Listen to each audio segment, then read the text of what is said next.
طب امتى ابقى النسخه بقى الضعيفه؟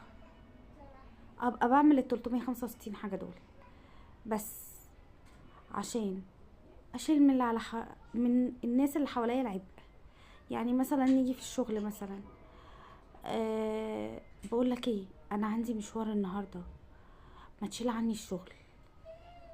مقابل ايه؟ ده لو الشخصيه بقى القويه. مقابل ايه؟ هزيد مثلا في مرتب، هزيد في مكافآت، طب هيتحط لي نقطه في الملف بتاعي في السي في بتاعي. طب ايه المقابل؟ الشخصيه الضعيفه بدون اي مقابل تشيل عن كل اللي حواليها بدون اي مقابل، تكون ناس حواليها اتكاليين يتكلوا عليها في كل حاجة، ناس يريحوا نفسهم على حسابها،